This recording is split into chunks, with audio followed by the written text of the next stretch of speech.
आज मैं बात करूंगा आपको बौद्ध दर्शन की। और बौद्ध दर्शन में बात होगी द्वितीय आर्य सत्य में।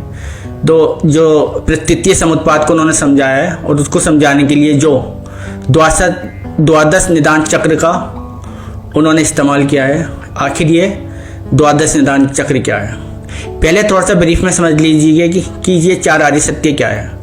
गौतम बुद्ध ने कहा है कि संसार दुख में है, यानी कि संसार में दुख है तो इसका कोई ना कोई कारण होगा। दुख समुदाय कारण है तो इसका कोई निदान होगा, यानी कि दुखों का निदान। और अगर निदान करना है तो किसी मार्ग पर चलना होगा, कोई रास्ता होगा, कोई तरीका होगा, तो उसको कहते हैं निवारण, यानी कि दुख निदान मार्ग। कौन सा मार्ग है जिस पर हम चले जिससे ये दुखों का अंत हो जाए। तो ये थे गौतम बुद्ध के चार आर्य सत्य। इसी आर्य सत्य में सेकंड आर्य सत्य जो है वो है दुखों का कारण।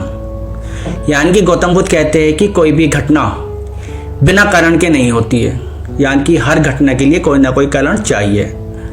तो इसी में उन्होंने बताया कि दुख है तो दुख का कारण है। इस कारण को उन्होंने समझाया प्रतीतीय समुत्पाद के द्वारा। और प्रतीतीय समुत्पाद का सिद्धांत का जो प्रतिपादन किया उसी में उन्होंने इस प्रतीतीय समुत्पाद को समझाया कि कोई घटना हो रही है उसका कोई कारण है, द्वादश निदान चक्र के द्वारा। उन्होंने कहा है कि जो संसार में दुख का कारण है वो है जरा मरण, यानी कि जरा मरण का शाब्दिक अर्थ होता है ओल्ड एज और मृत्यु। यानी कि हम जन्म मरण के चक्र में फंसे हुए, तो दुख भी सांसारिक दुख तभी है तब हमारा शरीर है। अब ये हो कैसे रहा है, ये तो कार्य हो गया पहला जरा मरण जो दुख का कारण है। ये जरा मरण का कारण क्या है, फिर इसका भी तो कोई कारण होगा। तो इसका कारण है रीबर्थ, यानी कि हमारा बार बार जन्म लेना। अब हम बार बार जन्म क्यों ले रहे हैं, जब जन्म लेंगे तभी हमारे साथ दुख होगा, नहीं लेंगे तो दुख होगा ही नहीं। तो ये बार बार हम रीबर्थ हो क्यों रहा है। जरा मरण के बाद जो सेकंड उनका था चक्र वो था रीबर्थ। रीबर्थ हम इसलिए ले रहा है क्योंकि हमारे अंदर जन्म लेने की प्रवृत्ति है, टेंडेंसी टू बी बॉर्न। हमारे अंदर प्रवृत्ति है जन्म लेने की। अब प्रवृत्ति है जन्म लेने की तो इसका भी कोई कारण होगा, ये तो कार्य हो गया। तो जन्म लेने की प्रवृत्ति का कारण है हमारा मेंटल क्लींजिंग, यानी कि हमारी चाहत किसके प्रति, जो सांसारिक वस्तु है। हमारा दिमाग इन्फेचुएट हो जाता है, मोहित हो जाता है, सांसारिक वस्तु के प्रति हम बहुत इन्फेचुएट हो जाते हैं। तो ये है कारण जन्म लेने का। अब ये फिर कार्य बन गया। तो जब ये कार्य बन गया मेंटल क्लींजिंग, तो इसका क्या कारण है, फिर ये तो कार्य हो गया। तो इसका कारण है डिजायर। डिजायर मतलब हमारी क्रेविंग, सांसारिक वस्तुओं को पाने की क्रेविंग, चाहत, जिसका हमने मजा लिया है।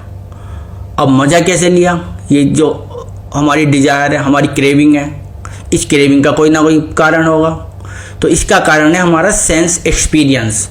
हमने जो एक्सपीरियंस किया है सांसारिक वस्तुओं के प्रति, उससे ये पैदा होता है। तो ये फिर कार्य बन गया, है ना। जब सेंस एक्सपीरियंस कार्य बन गया तो ये एक्सपीरियंस का कोई कारण होगा। क्यों हम एक्सपीरियंस ले रहे हैं, कैसे एक्सपीरियंस ले रहे हैं, ये सेंस एक्सपीरियंस ले रहे हैं कि हमारा कांटेक्ट हो रहा है सेंसों का। जब हमारा सेंस का कांटेक्ट हो रहा है तभी तो मज़ा ले रहे हैं हम किसी चीज़ को स्पर्श करेंगे, छुएंगे, देखेंगे, तब हमें मज़ा आने लगेगा, तो हमारी चाहत बढ़ती है। तो वो ये समझाने की कोशिश कर रहा है कि कांटेक्ट हो जाएगा सेंसों का। अब सेंस कितने हैं, सेंस है 6, 5 तो इंद्रियां हमारी, एक मन को भी माना उन्होंने। इन 6 चीज़ों का जब कांटेक्ट होता है तभी हम सेंस एक्सपीरियंस लेते हैं और फिर हमारी क्रेविंग बढ़ती है। तो ये चक्र चलता आ रहा है। तो जब हम सेंस एक्सपीरियंस लिया सेंस के कांटेक्ट से, और सेंस हमारे 6, तो ये भी कार्य बन गए सेंस। तो ये 6 सेंस जो हमारे कार्य बन गए, ये 6 सेंस आए कहाँ से, फिर इसका क्या कारण है। तो 6 सेंस का जो कारण है वो है माइंड बॉडी, यानी कि 6 सेंस कहाँ होंगे, जब हमारा शरीर होगा और मन होगा तभी तो होंगे। अब शरीर और मन जब हमारा होगा तो शरीर और मन में ही हमारे 6 सेंस होंगे। तो अब माइंड और बॉडी ये भी एक कार्य हो गया, अब ये उपस्थित हो गया, ये घटना हो गई एक तरीके से। तो अब माइंड और बॉडी का क्या कारण हुआ? तो माइंड बॉडी का कारण है कि जो हम गर्भ में जन्म धारण कर लेते हैं। अब हम गर्भ में जन्म धारण क्यों कर लेते हैं? तो गर्भ में हम माइंड बॉडी का जो समूह है इसलिए कर लेते हैं क्योंकि हमारे अंदर कॉन्शियसनेस आ जाती है। कॉन्शियसनेस आने से ही माइंड बॉडी का जन्म हो जाता है। अब ये कॉन्शियसनेस कहाँ से आएगी? विज्ञान। ये कॉन्शियसनेस आएगी हमारे इम्प्रेशन से, यानी कि हमने जो पूर्व में जो हमारे कर्म हैं उन कर्मों का प्रभाव है इम्प्रेशन। इसी इम्प्रेशन से आती है क्या? कॉन्शियसनेस। और कॉन्शियसनेस आएगी जब माइंड और बॉडी रहेगी। तो कॉन्शियसनेस का कारण क्या बना? कॉन्शियसनेस का कारण बना है हमारा इम्प्रेशंस, जो हमने सांसारिक वस्तुओं से लिया है, जो पूर्व कर्मों के द्वारा लिया है हमने। अब ये इम्प्रेशन आ क्यों रहा है? क्योंकि हमारे अंदर इग्नोरेंस, अज्ञानता, इस अज्ञानता के कारण इम्प्रेशन पैदा हो रहा है। तो अज्ञानता क्यों ऐसी अज्ञानता है? हम जो वस्तु वास्तविक है उसको वास्तविक समझ लेते हैं, रियल समझ लेते हैं, वो अनरियल। आत्मा जैसे आत्मा है मानते हैं सब, लेकिन गौतम बुद्ध कहते हैं आत्मा नहीं है, अनात्मा का सिद्धांत मानते हैं वो, लेकिन हम आत्मा मान रहे हैं तो कह रहे हैं सच नहीं है। यानी कि हम उस चीज़ को मान लेना जो है नहीं, जो वास्तविक है नहीं, अवास्तविक है उसे वास्तविक मान लेते हैं, जो सत्य है उसको सत्य मान लेते हैं। तो गौतम बुद्ध ने कहा ये इग्नोरेंस का कारण ही है सारी जड़, ये इन्होंने अंतिम माना 12। तो जो इग्नोरेंस है इसको मिटाना है, तब तो दुख मिटेंगे। तो इस इग्नोरेंस को मिटाने के लिए उन्होंने आगे दिए मिडिल 8 फोल्ड पाथ, यानी कि अष्टांगिक मार्ग पर जब आप चलेंगे तब ये निवारण होगा। तो ये द्वादश निदान चक्र ही घूमता रहता है जब तक कि हम इग्नोरेंस को ख़त्म नहीं कर लेते और ज्ञान प्राप्त नहीं कर लेते।